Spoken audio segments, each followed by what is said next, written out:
Welcome to another edition of Success Talk. This is Dr. Herbert Harris, and I want to welcome you to another experience. Each week we interview people who are doing great things, who are accomplishing things, but who also face challenges and obstacles. We're talking with people who've made breakthroughs to go from who they are to the person that they want to become. So today we have my good friend, Anthony Bodie, coming to us from the Caribbean. Man, welcome, Anthony. Thank you, Dr. Harris. Thank you. Now, you're in the Caribbean. Which island are you on? I am hailing from the Bahamas, Nassau, Bahamas. Okay, beautiful. I love Nassau. I was down. Was it Paradise Island? Yeah. Yeah, when I was there last, they used to, when I was there years ago, the boat used to pull up and they'd let cars pull up and, you rent a car and go to some of the night spots. But Yes. now everything is controlled and you got to go through the gates and security and all of this. So, yeah, we had a guy, we hired a driver because I wanted to see different parts. When you get there, everybody focuses on Paradise Island and all of that. And we wanted to go see where the real people lived. And Yes, that's yeah, the truth. You got the yeah, true experience. yeah. Oh man, and it was beautiful, And it's funny, it looked just like looked just like my neighborhood, Yeah. And we went by. It seemed like the Chinese folks were building a soccer stadium there. Yes, that's the beach soccer stadium. Okay, yeah. They were just getting started with that. So Yeah, that's already, the construction on that has already been completed. wow, man, that must be amazing. Yeah, man. Yeah. Well, Anthony, thank you so much for being on the program. Tell us a little about your background. Where'd you grow up? How'd you grow up? A little about your early years. Okay, my early years, well, born and raised right here in Nassau, Bahamas. Mm-hmm. My grandmother, they had a hand in raising me, but I also had my dad, and he was very influential in my life, but for the example that he set. So it actually kept me grounded and kept me away from a lot of the mishaps that could have happened. Not saying it didn't happen, but however, the impact of his presence being there was very influential, that it prevented a lot of what ifs. I'll put it as such. Yeah. And that's so important, man, because when you don't have that, we work a lot with young people and, like you say, it doesn't make everything go away, but it gives you a frame of reference. Yes. From which you can operate. Well, that's beautiful. That's strong. Now, do you have brothers and sisters? Yes, I have one brother and three sisters. Beautiful. So you grew up there, and what were your early years like in school? My early years, well, I was kind of, how do you put it? I was shy, but I'm still outgoing, so I could say introvert and extrovert at the same time. Uh-huh. I was curious, and I always asked questions. My mother always told us that if you didn't know something, ask questions. Don't sit small and pretend like you know. Always seek the answer, because if you don't know, you just don't know. You have to ask. So that always sparked a curiosity within myself to keep seeking for the answers. Beautiful. Yeah. Yeah. So now, once you got through your schooling, what was your first job?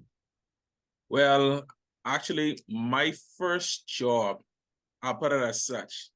I worked with my uncle. He did construction on the side. He had a construction business. So I'll put it, when I graduated high school, I was too young to get an actual job. I graduated at the age of 16.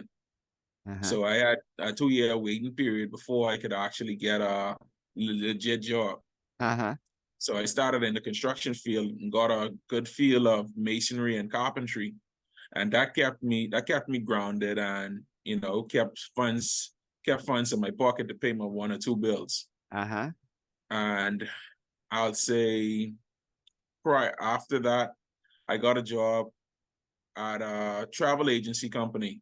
That was my first legit job. Mm-hmm. I worked there for 2 weeks, and I got hired to where I'm currently at now. It's been 10 years now, 10 Uh-huh. years Uh-huh. since, so I've only had two legit jobs Uh-huh. since. But now this current job, you must like it then. Yeah, indeed. Uh-huh. I'll say I found myself, and I'm still learning myself as Uh-huh. the time progressed. Mm-hmm. Beautiful. So Yeah.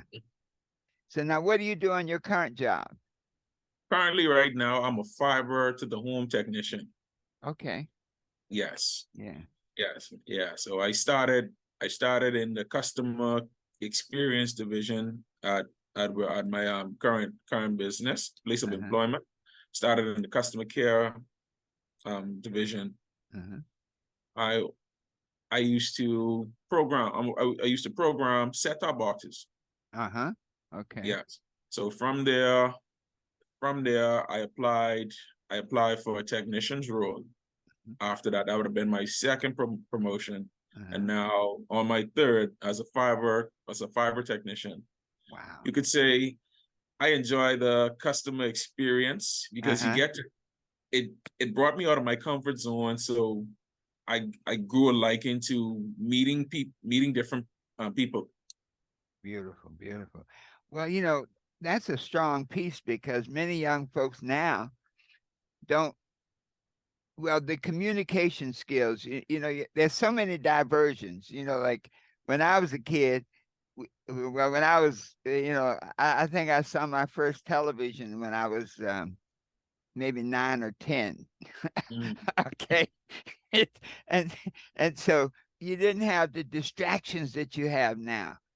And right. so many, and with young people spending so much time on the phones and on the computer, many young people, their communication skills are not as developed. And so, clearly you have great communication skills, and that's going to serve you well, because no matter what kind of business you're in, sooner or later you're going to have to deal with a customer. Yes. Yes, sir. Yeah, yeah. Like I have neighbors here, and they order everything from Amazon, from this. I don't know, I've seen them like 2 or 3 times, but I noticed that there are times when he has to really come out and like interact when the shipment is wrong or whatever. And so that's a powerful piece. Yeah.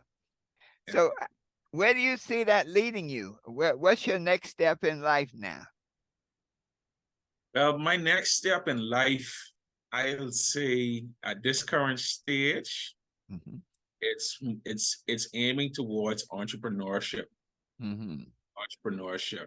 So I'll say the training that I'm getting right now, it's preparing me. So I'm still in the preparing readiness stage of that move.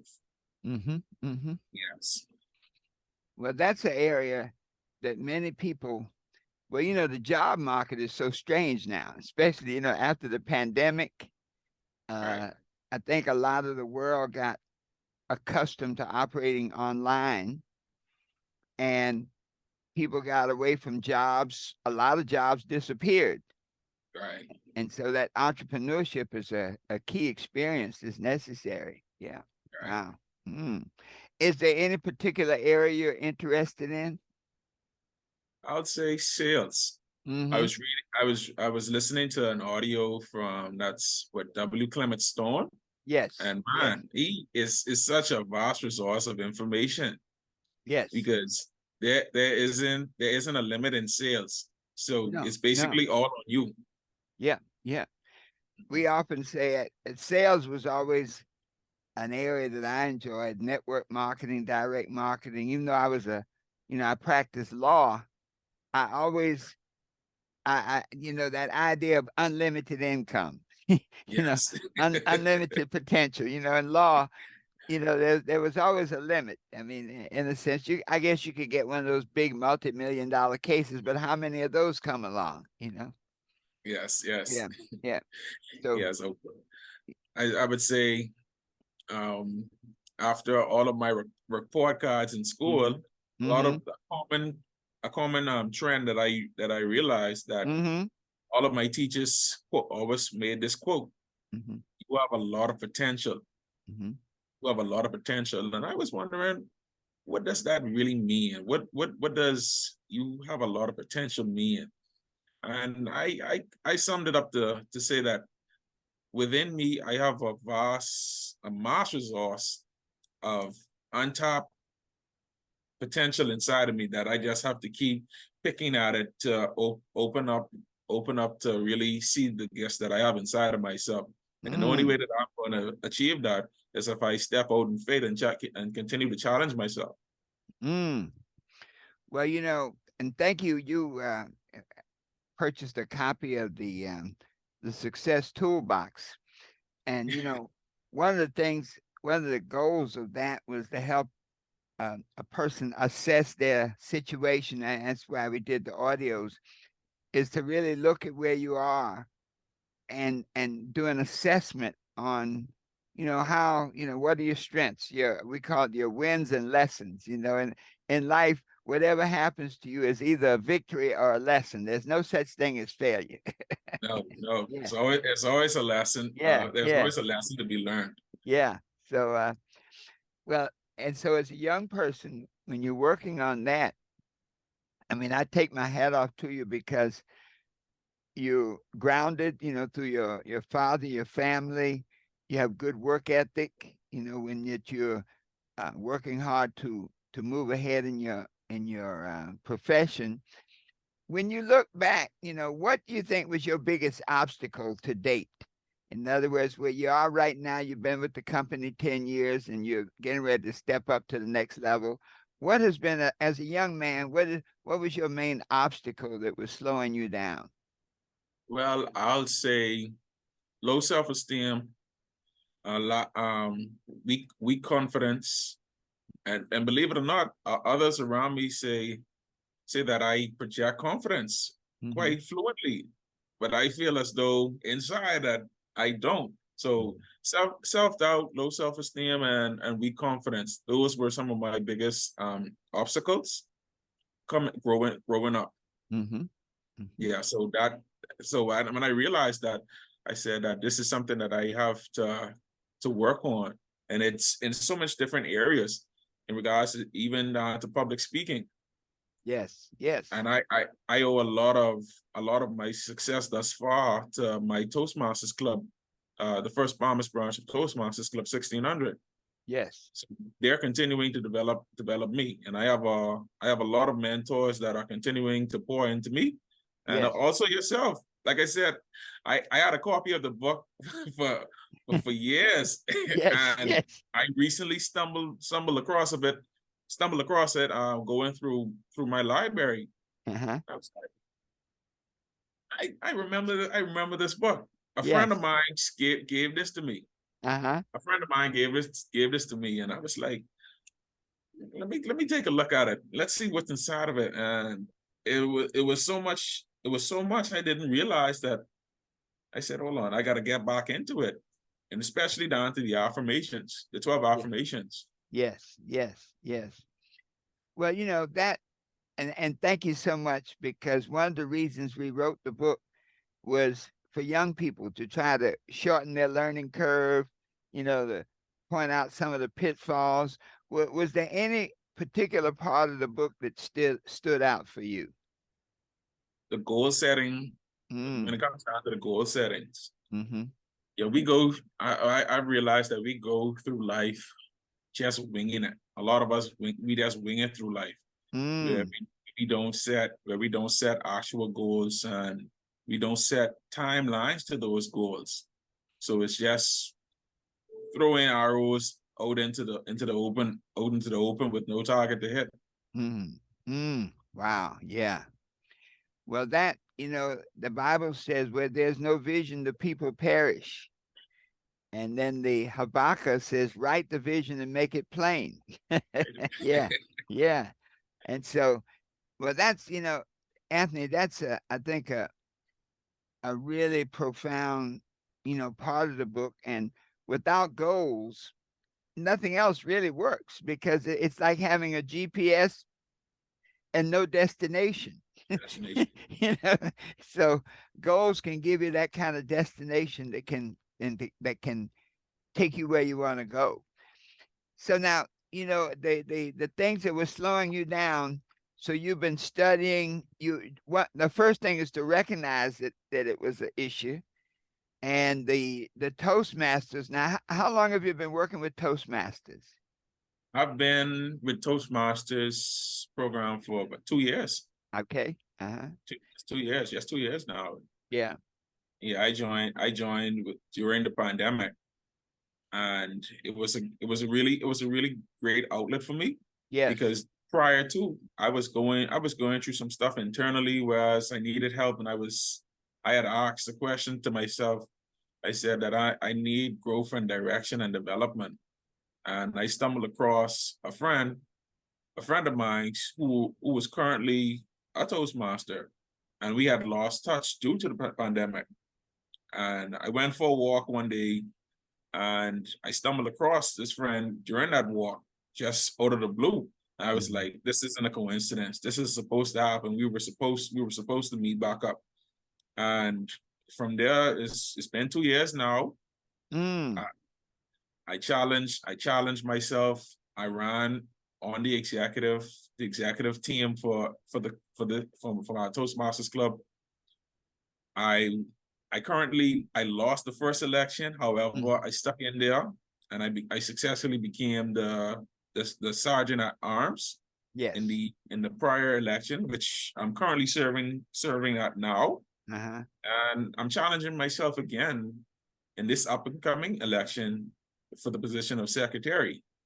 Okay. So it's an ongoing progress, and I'm looking forward to the growth opportunity that it has. Well, Anthony, you're demonstrating something that's very powerful, the power of persistence. That first you have to want something, so you got to have the goals, you know, but the power of persistence. What helps you hang in there when you get disappointment? How do you overcome disappointment and like you lose the election? There's some people they lose and they like, I'm out of here. I'm going to go do something else. How what do you do to help you overcome and to develop and hone that art of persistence? Well, I'll sum it up to say that it's basically a part of who I am. Even Mm-hmm. like a loss isn't a loss, it's always a lesson. Mm-hmm. So during that first defeat, I took it as to say there's some things that I need to work on to improve from here. Mm. So in that first election, I took a box seat rather than going out and networking. Mm-hmm. I was relying on the one or two persons that I knew rather than going out and just introducing myself to others Yeah. and getting to know them. So that shyness, I had to shook off that shyness and really put myself out there to start networking, because you never know what a stranger may have in store. Everyone is a library, Mm-hmm. and you wouldn't know until you actually go and have a conversation with that book. Mm. Mm. Now let me hit a learning point here. You just said something very profound. Everyone is a library. Wow. Yeah, yeah. And within that, and you'll never know it until it's like you got to go to the library and check out the books. Yes. Yeah, yeah, yeah. And so that was a part of your technique to develop that art of persistence. Yes. And also, what drove me to be as persistent that I am currently today. Hmm. Um, I'll go back to my first promotion. Hmm. I applied for the technician role 6 times. I was denied 6 times, and I got it on my seventh. Wow. And each after each failure, I kept learning something different. And on the sixth time really woke me up, Uh-huh. because I actually I shared a moment with my dad, and I was like, Dad, it's like they don't want me. Uh-huh. And Yeah. he told me to say, he told me, show them what you got. Mm. Despite the challenges, you gotta get back out there and keep going. You don't stop there. Mm-hmm. And after that sixth failure, I was nominated customer facing employee of the year, and I was basically second runner up for employee of the year. And like I said, after that, I applied. I applied for the position one more time, and this was my Uh-huh. final straw. I made a Uh-huh. decision. I burned the boat. I said, "This is my final straw." Uh-huh. Yeah. I said, "If this don't happen, Uh-huh. I'm coming out this field altogether." Yes. And I Wow. got it. I got it on my seven. Wow. Now that's a lesson in itself because so many times, man, you fail, and there's that tendency to want to quit and do something else. But when it's something you really want, you hang in there. I think Abraham Lincoln, President of the United States, he failed his way to the presidency. I think he only won one election before becoming president. I mean, he failed at this, he failed at the Senate, he failed like along the way, and the only real election he won big was the presidency. And so that's a good lesson, especially for young people, because I think this whole I like to Google it. You know, I hired a guy this morning to do some research for me, and I I I wanted a person to go behind. I could Google it, but I wanted a person to go behind the Google answer and to pull out some articles and put together a dossier on a Mm. project I'm getting ready to undertake. Yeah. And so often when people, if you don't persist and seek beyond what is to what can be, you can throw in the towel. So congratulations on that. So overcoming that and to hang in there. So persistence is something that really.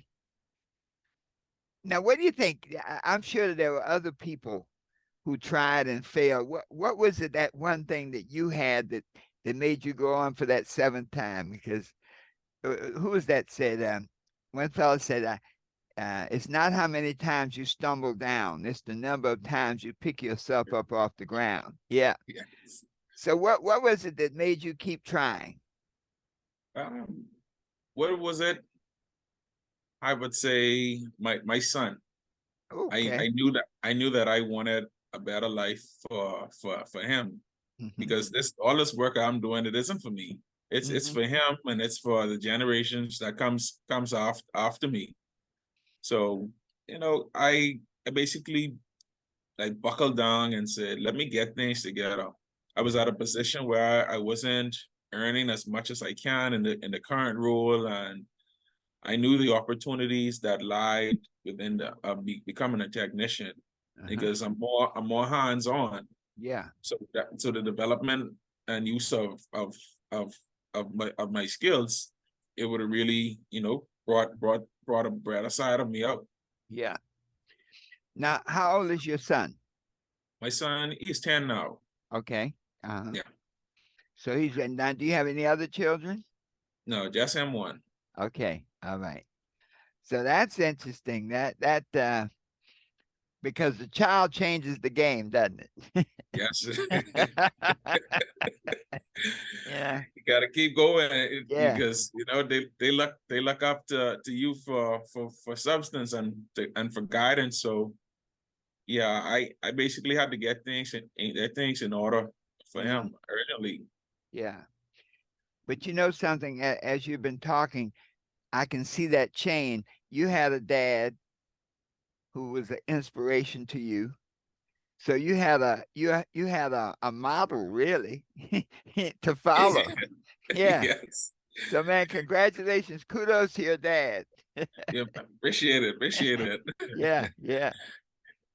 Did you, being a young man, like with that kind of dedication, did you ever, how did you handle distractions? Did you have distractions? And, I what had were they and how did you lunch. handle them? Yeah. I had so many distractions. This Dr. Harris, I had many distractions. Uh-huh. so, so I had to basically take some I took some tough lessons. Yes. Uh I had some stern talking to from my family, especially my mother, just to get your act together. Hmm. But it's only so much a person's pouring into you, because like I said, you could carry the horse to the well, but you can't Yeah. force him to drink. Yeah. So I had to make that decision one day to said, all of this, going out partying, spending late nights doing nothing, it just wasn't adding up, and it wasn't beneficial to what I really wanted. Yes. So Yes. I made a conscious decision to say, I want better for myself. Uh-huh. What can I do more? Where, what areas of my life can I develop? How can Yes. I grow? And my mother, she was actually an avid reader. So Mm. what I witnessed every time each night going to bed, she was always reading. It was even her Bible to a storybook. She was always reading, Uh-huh. and that was a common trait when I was growing up. Uh-huh. She always preached to me, read, pick up a book and read. There's always something to do at home. Don't say you're Mm. bored because we Yeah. got a closet full of books. But I wasn't a dedicated reader growing up. Yeah. But like I said, that role model was there. Mm-hmm. So that's what I remember in my subconsciously. That's what I could relate to. She was Mm. always reading. Wow. Yeah. So I picked up when I moved out, that reading, building a library became a part of my hobby. So I spent a Mm. lot of time just reading books. I wasn't reading them completely, but Yes. a few pages, chapters a day could really goes a long way. Wow. Yeah. Yeah. Yeah. That's yeah, I take my hat off to your family because many young people today don't have that model. And when you don't have a model, it's like building a house without a blueprint. If Yes. you if you don't have a blueprint or something to follow, it's hit and miss. Whatever's going on, you may fall subject to it, as you were talking about earlier. A lot of the stuff that happens to young people that pulls them away, sometimes can take them out and change their lives completely. So, thank God you had a great family, you had a good model, and it shows, man. It shows in what you're doing. Mhm. Appreciate that. So, you were able to handle your distractions and stay focused based on that foundation. The When you look back now, so you have a 10-year-old son, you're progressing along on your job. Mhm. And so, um, what advice, when you look back, because you had a model and a strong family foundation, that was a great plus. If you look back on your life now, and I know that you're a young man, but when you came out of high school, if you look back on your life now, what advice would you give your younger self? Now you've progressed along, you're doing the things. What advice would you give your younger self? I would give my younger self this advice: believe in yourself. Mm, Believe in yourself. You could do way more than you are currently doing now. Uh, take Listen to what is being said, not how it's being said. mm-hmm, Find a positive mentor. Find someone who is doing something that you would want to do, and just go at it. Go and ask them the questions. Go and ask them, how did they do it? Ask mm, them ask them if they're willing to teach. Ask them if they're willing to guide. In Proverbs, it says, on all thy getting, get wisdom, get knowledge, get understanding. Yes. No matter what it costs, go and get it. It's going to pay off in the long run. So Wow. that's some of the advice that I'd give my younger self. Yeah. Wow. That's some good stuff, man. That's some good stuff, Anthony. I'm so proud of you, man, to see, I mean, a young man moving along with a profession, a job. You're advancing. You've been getting your promotions. Now, you know, when you look at that work environment, that company environment, sometimes it's valuable to say, what do you think they saw in you? You know, like you've been with that company now 10 years and now you're progressing along. What do you think they saw in you that helped them come around to support you, to promote you? I'll say when the company we were working inside of the mall, right? Mm-hmm. And the store had opened a position, whereas we had to deal with customers front face to face. Mm-hmm. And out of my department, I was originally supposed to be the first person to start the new venture. Mm-hmm. However, my lack of confidence within myself, I didn't thought that I was ready, and I didn't thought that I was capable of it. Mm. So they went with someone else. Okay. And after the rotation, when it was time, it was my turn, and I was like, okay, I don't know if I could do this, but let me give it a try. And just through constant, that daily going at it, interacting with persons, I didn't knew that it was a strength that I had. So Okay. that's something that I stumbled across, just by going through it. I didn't Mm-hmm. know that I was able to interact with customers on such a level where persons were like, we need to keep you here. Yeah. Yeah. You Wow. know, like both of my parents are hotelians. Uh-huh. So that hospitality is Uh-huh. something that's within me because of what I grew around. Yes. Yes. You know, yeah, I think one of the things we find is people are watching you when you don't even know they're watching you. You know? That's facts, Yeah, facts. yeah, you know. And so when you when you do a good job all the time, I think that's the best way to advance is to always do your best and then let the process work. You know, there are people that, you know, want to toot their own horn, say I'm this, I'm that. But if you do your good job and do a good job, people see it. Well, was there anybody at your company that really stepped up to kind of guide you?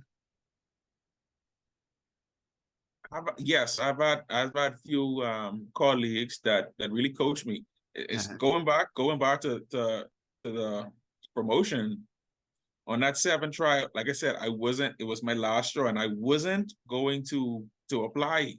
I had two colleagues that came into the office that I was working out of, and my supervisor at the time, she said, she said, Anthony, did you check your email? I was like, yeah. So you better get out here. I was like, man, I done tried 6 times, so I'm not going back. Uh-huh. She said, uh-uh. She said, uh-uh. You applying for this. It's time for you to get up out of here. Wow. And I refreshed my resume and sent it out. And it was history from there. And Wow. I'm thankful for her, for both of those ladies for coaching me along. Uh-huh. Miss Rhonda, Miss Rhonda and Miss Shamel. Yeah, Yeah. man, they actually nudged me and got me to where I'm at today. So I'm thankful. I'm thankful. I've had a lot of influential persons in my life. They may not Uh-huh. feel as though they're influential, but trust me, to me, Uh-huh. they're influential. Wow. Beautiful, beautiful. Well, Anthony, I'm just seeing your progress. When you begin to move into that entrepreneurship, sales, whatever area. You know, many times when you work in a job and you're really good at it, there are opportunities to become a contractor as opposed to an employee. You know, in the old days, I had friends who, worked for, as a matter of fact, one guy I interviewed, and he was an employee, I think, at Xerox, Mm, and, a salesman. And he was really, really good at it. He was like the number one in the sales in his division and all that. And so finally one day someone said to him, he said, you know what? You know, clearly you have mastered this thing. He says, why don't you put a sales team together and instead of being an employee, get a contract with Xerox to sell the same product that you were selling as an employee? Because now, okay, he said, now right now, every other salesman is kind of your competitor. you know, you know, you want to be number one, so you're surely not going to tell number two how you do right. it. so, so he said, why don't you guys, get your team together and you train, because your training is obviously superb to what these other guys are doing, because you're number one. And he took the group, he built them a sales team, and the company was very receptive because they saw his track record. And he went on and set up a sales force, and now he became a separate company marketing the Xerox products. Wow. And over the Wow. years, he was doing millions of dollars. I think over the time that he did that, I think he had done somewhere like 30 to 40 million dollars in sales. Yeah, yeah. And so I just throw that out there to you because clearly you're in an industry, an area that you like. And you may want to look at what is it that they need that you might be able to work out a deal with and start putting your own team together as an entrepreneur. So now to go from being an employee to being a independent contractor. So think along those lines, because with your type of, just charisma, okay, Mm, that people like you. When people help you, people don't help people they don't like. wow. Right. Yes. Yes. Yes. you know, and so you're a very likable person, so that's a great asset. Yeah. And you're a person who has a good disposition, a good attitude. It's like that attitude of learning that I Right. want to know more. And I guarantee you that anybody in a position up the line, they recognize that. They see that in themselves. They see something in you that they had in themselves. They didn't get to the top without doing the very things that you can do to get to the top yourself. Right. Wow. Yeah. Let's see. Now you're looking down the line. So right now at this point in your now, how old are you right now, Anthony? I'm 29. 29. Okay. Well, think about this. You're on a job, you've done very well, you have a son now. Look down the line about 25 years. So when you're right around 55 years old, you know, if you look back from 55, what advice would you give your present self? Hmm.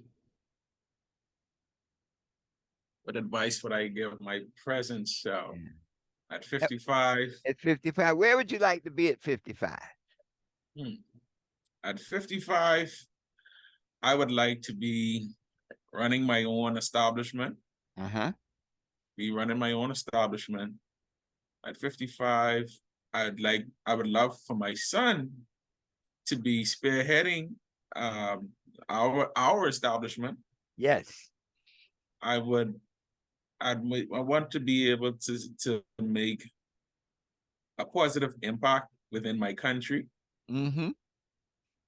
Uh, to be to start organization and clubs just like this mentorship coaching Mm-hmm.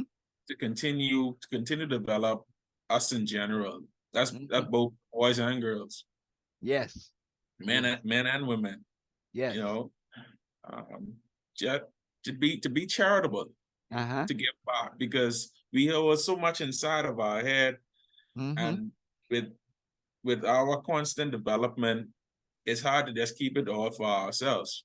Yeah. Yeah. So to give back, I'd Mm-hmm. say start a charitable organization also Uh-huh. to Yes. continue to give back to my community. Mm-hmm.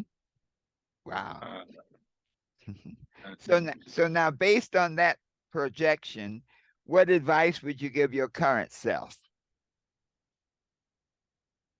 I would say continue developing yourself, Mm-hmm. stay persistent, stay hungry, Mm, apply the tools mm-hmm. that you have been giving, Mm-hmm. apply the tools that you have been giving, keep reading, keep pouring into others, Okay. keep Wow. pouring into others. Yeah. I saw this quote that said, never underestimate the power of planting a seed. Ooh, yes. Never underestimate the power of planting a seed. Because everyone won't accept it, the information that you give them right then and there, because it Uh-huh. isn't their season. Yes. However, you water it from time to time. You Yes. never know where that little piece of information that you shared would lead that person in the near future. Yes. Yeah. Wow. Anthony, when you said that, I love that quote. Don't underestimate the power of planting a seed. Wow, man. And no, that's profound, young man. I mean, that we just did an exercise I do in my seminars, and when I asked you that question of where you want to be, you just drew your future. You Wow. know? Yeah, Hey. you just drew it right there, man. In New York, Van Woods, there's a soul food restaurant in Harlem called Sylvia's. And Van was the oldest son of Sylvia. He was the CEO for a number of years, and Van was one of my students. And we did an exercise, a goal exercise, just like we just did. And he drew a picture, and everything he stated, made pictures and he drew it out. Everything he said came true. The Wow. restaurant, the club next door, even the inside, how it looked. He had a vision of how he wanted, because at the time, Sylvia's was just a restaurant with like a few tables and a bar kind of thing, a counter. That's the word, like a counter. And people came in early in the morning to eat and, get, that fat back and bacon and eggs and biscuits. And he saw a first class restaurant. He saw them expanding to the next building. And by the time he finished, they owned all like 3/4 of the block. Okay. And you have three different dining areas in Sylvia. You have a bar area, and all came out from that very question. Where do you see it? So I see you. I see you there. Thank you. I'm looking forward to it. Well, Anthony, I think we're kind of at the end of our interview now. I appreciate your comp uh your your commentary, your insight. I have a couple more questions and we'll wrap up. What do you think is your greatest victory right now? So far in your life, what is your greatest victory? The thing that you're most proud of accomplishing? I'd say my greatest victory is that no matter how many times I got knocked down, I kept getting back up. Mhm. I kept getting back up despite whatever situation or circumstances that may have prevented me from advancing. Mm-hmm. I got back up and I overcome it. Beautiful. That's my greatest victory right there. To keep going and growing. Yes, sir. All right, Anthony. Any final words you would like to share with our listeners? Because you've said so many wise things, and I think you represent at 29. I think all the 29-year-olds should give you a big hand, because at 29, you have a level of clarity, a level of purpose, and you have some history. You know, some people operate on dreams alone, but you have some history. You've been working on it. You've been chopping on the tree. And so, any final words you'd like to share with our audience? I'd say don't give up. Keep going. Keep striving. Whatever it is that you see fit for yourself, you can achieve it. Mhm, Keep reading. Keep developing yourself. Keep buying books. mhm, Keep listen to audios and mhm. seek mentors that are doing what you're doing that you want to do and where you see yourself, because they hold the tools that can unlock the doors. Wow. They hold the tool that unlock the doors. So Yeah. Well, Anthony, when you said that, I thought about you and you purchased the Success Toolbox. You wrote a great review. Why don't you share a little with our listeners how you were able to use that and how you see it working for you, the Success I Toolbox. uh, recently I've been listening to the audiobooks in the toolbox just about every night, every morning. I begin my days with the affirmations, with the 12 affirmations, and just hyping myself up, doing mirror reflections. I have a Mm, positive self-image, mm-hmm. I I'm confident. I have a you quoted, I have a money making attitude from Reverend Yes. Knight. I said Yes. no, I have a money earning attitude. So it really Yes. amps me up. So Yes. that's Yes. how I'm approaching each day from the Success Toolbox. Mm-hmm. So it's really impactful, and I wouldn't underestimate it. I just keep continuing to pour into myself. Wow. So it aids me in my meditation, Mm-hmm. and I could say I spend most time outside under the mango tree, Mm-hmm. just spending time in nature and Mm-hmm. filling my mind for whatever it is, whatever else is to come. Wow. Well, Anthony, I tell you, I have Anthony Bodie from Nassau. I want to thank you for being on Success Talk. I appreciate your youthfulness. I appreciate your energy and the lessons that you've shared with our listeners. And for our listeners, you're one of the youngest people. Anthony's one of the youngest people that we've interviewed. And I think that this is going to be an interview. I guarantee you that some of you who are parents have children that you say, man, I'd like for my son to be like that. I'd like for my daughter to have that level of clarity. Well, I say this, have them listen to this interview because many of you, young people and old people, will see the value of transformation, the value of assessing yourself, figuring out what you have to do to get what you want, and then being relentless in pursuit of your goals. So I say this, that when you can use the principles in the toolbox, the principles that this young man has shared with us today, you can be whatever you want to be. You can do whatever you want to do, and you can have anything you desire, always knowing that the best is yet to come. And so it is.